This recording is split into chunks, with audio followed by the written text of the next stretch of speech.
How to recognize a spell? Is the possession of humans by jinn true? What is the way to permanently save people from the evil of jinns and demons? In the previous section, we said that black magic is a type of magic that a person can use magical and evil forces to achieve his personal goals or cause harm and attack to another person or persons. Usually, this work is done by ceremonies and control of inorganic beings, including evil jinns and devils, etc. To know more about black magic and how magicians do it, refer to the previous parts of this series of videos. In this section, let's first examine the relationship between personal belongings and black magic. In the next step, the methods of identifying magic are examined. Then we discuss the subject of human conquest. Stay with us until the end of the video to show you the fastest and easiest way to cure exorcism and human possession. Personal things such as hair, nails, blood, and body fluids have a strong energetic connection with their owner and are known as soul DNA. Through them, inorganic beings can find the person wherever they are. Therefore, every hair and nail contains a person's energy address. In ancient Iran, one reason why hair and nails were buried and 3 circles were drawn around them was precisely based on protection, so that even demons could not use them. Magicians can use them to bring their own magical effects to a person. This is why some black magic curses require the presence of hair, nails, etc. You must have heard about voodoo dolls and similar tools. Those who, when a needle is inserted, a person whose nails, hair, and blood are connected to that doll feel the pain of the needle. Sometimes a photo is used, but it does not have much power. This type of magic can be seen in different types of supernatural systems. If the magician wants to directly hurt you with a jinn or spell, the probability of harm is less. But if he gets your blood or fluids and performs a magical ceremony, it can sometimes be fatal. In countries where this type of magic is more common, sometimes not only the person, but also his family and generation may be severely affected. They may experience its effects in the form of frequent accidents or bad luck. Any type of black magic can become many times more powerful with these personal belongings, even if it is performed by a person who does not have much knowledge and ability in black magic. Of course, sometimes these injuries are not intentional. How to detect magic? It is a psychological problem that most of the time, with the smallest problem that we face, we blame it on magic and passion. Of course, most of the time, people want to blame something for their problem. If you are having problems with your business or marriage, before you think that something is supernaturally wrong, consider that problems are always there, because not every business or marriage is successful and you have to work on them.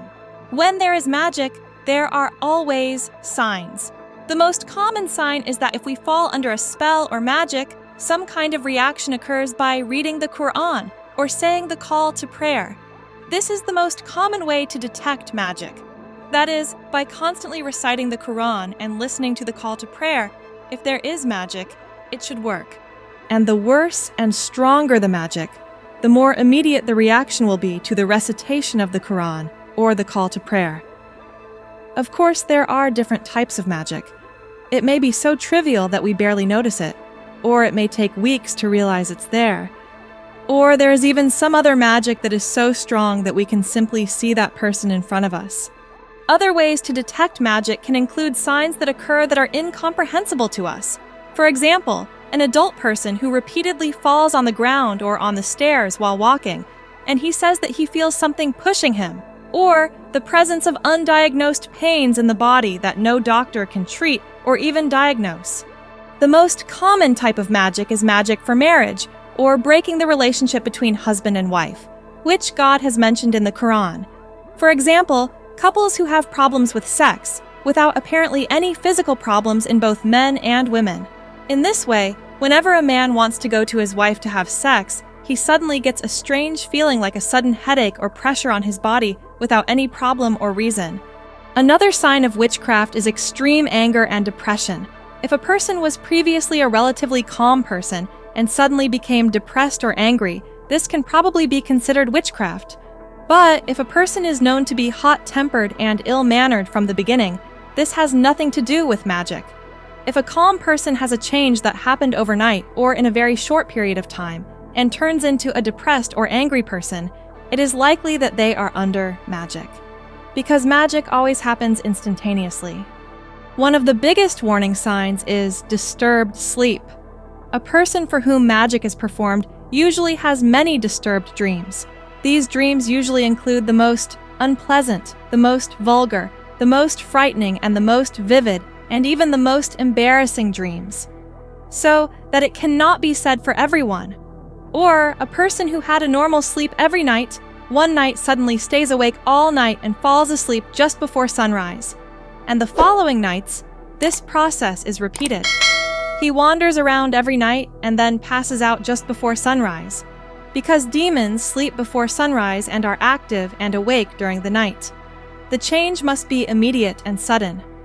The signs of magic are usually not a single sign, and several signs can be present in a person at the same time, like having disturbed dreams, sudden shortness of breath, or feeling the presence or absence of something around us. Human capture by jinn. Does any magic by the genie cause human possession? The answer is no. Possession is real, and there are evidences of it in the Quran. Sometimes the jinn possess a person, and sometimes the person loses consciousness, and then the jinn overcomes his body, and the person loses control of his body and is not conscious. That is, a person can see himself doing what the genie does. But not all magic involves possession. Rather, possession is only done in the worst kind of magic. Of course, the possession may not be complete, and the jinn may be present only in a part of the person's body, whether stomach, brain, or back. Or any part of the body where the genie is present. There is extra pain in that part, with a tingling sensation in that space. Even temperature changes are felt in that area. It means that we get extremely hot or cold for no reason. And when we go to the doctor, this change cannot be diagnosed or treated, and all tests show that our body is healthy and free of problems and diseases. But it is usually not easy to get the genie out of the body. The worst type of possession is full body possession, where the demon takes over the body and leads to terrible deeds. For example, if we look at some cases of terrible crimes and consider the murders that happen, the people who do these things often say, "I don't know what happened to me." Many times they don't even remember what happened. Sometimes there are cases where there is no murder, and the person disappears for months and the police search everywhere, and suddenly they find him in the middle of a reef somewhere in the ocean. Everyone is wondering how it got there, and the person himself has no answer as to what happened in that time frame.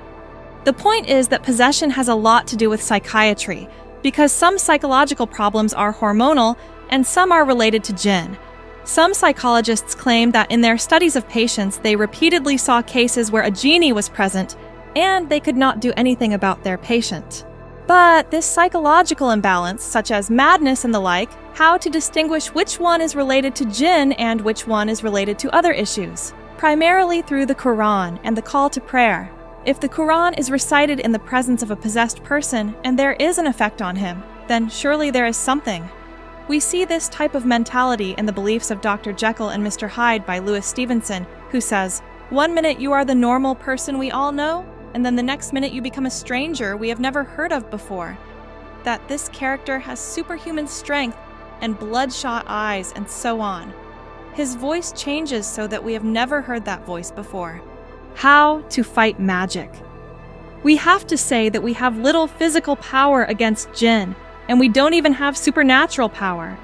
The only power we have is the power of Almighty God, from whom we must seek help, because He is the only one who can stand against the jinn and their power, and He is the only one who can invalidate all the spells. The jinns burn when they hear the Quran. Therefore, the number one way to combat magic and spells is through the recitation of the Quran, especially the surahs of the Quran that Prophet Muhammad taught us. That is, Surah Al-Fatiha, Ayah Al-Kursi, the last verses of Surah Al-Baqarah, the whole of Surah Al-Baqarah, Surah Falaq, and Surah Nas. All these surahs are very strong in fighting magic with continuous recitation of the Quran, and there is no need to refer to an exorcist. During the lifetime of the Prophet of Islam, Hazrat Muhammad, there were sorcerers who used to tie knots in ropes and recite and blow spells on them and perform some magical acts. For example, According to the narrations about Sahar al-Nabi in Sahih Bukhari, whose authenticity has been doubted, a criminal magician named Labid bin Asim tied 9 or 11 knots on a string and tied it to the shoulder and tail hairs that were in the skin. And a palm leaf was placed, and throwing it into a well where no one knew its location made Prophet Muhammad bewitched and sick. Then Gabriel descended on the prophet and revealed the hiding place of the string to him.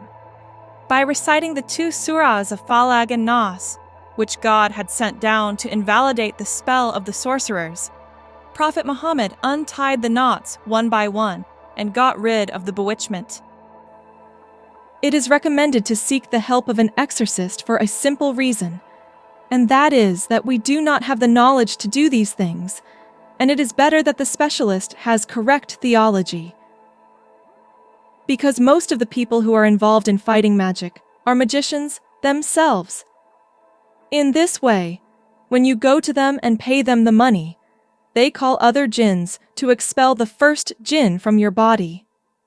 Now the problem is that another jinn takes over, and there may even be a war going on between the jinn. Which means that there is a war in that person's body, because the jinn society is like the mafia, and this causes a hard war to happen in the person's body. So never fight magic by using magic, because you will only sink into a deeper problem. Now, how can we recognize that the person we are going to is a witch? It is very easy to recognize. You have to see what he wants from you and what he demands. In addition, money is not a criterion, because righteous people also ask for money in this regard. If he does something strange and superstitious, then that person is a witch. For example, he may tell you to sacrifice a chicken and take its blood, or to put a rooster's head inside the towel of the person in question, or to put an elephant's tusk around the neck, or he asks us to bury something in the middle of the night, or if he asks for clothes and nails, or even asks you for your mother's name, or the name of the mother of someone who is undergoing treatment, etc. By doing this, the devils want to disobey God. For example, regarding asking the name of the mother, God has said in the Quran to call people by their father's name. Or even if there are strange tools you don't understand, languages and instructions you don't understand, such as numbers, boxes, grids, etc. These are all signs of communication with demons. For example, numerology and the use of numbers in magic is one of the ways to communicate with the genie. But most of the authentic exorcists ask us to take the patient to them, or they come and visit the patient themselves, without asking for the mother's name, or even the person's clothes or hair. If they ask us to read the Quran more often, or say zikr, call the call to prayer and get closer to God, then he is a true and faithful exorcist. Other methods of real exorcism can include blowing the Quran in water and drinking the water, or writing verses from the Quran on paper and carrying that paper with the person. Dear friends and companions, we must always remember that magic is not really something to be afraid of, any more than we are afraid of a natural disaster or cause. And sorcerers are people who literally sold themselves and their humanity to the devils, and in return, the devils do their tricks and deception with them, and the only way to fight them is to seek help from God. The more religious and righteous we are, and the stronger our faith is, the effect of magic and spells on us will be much less.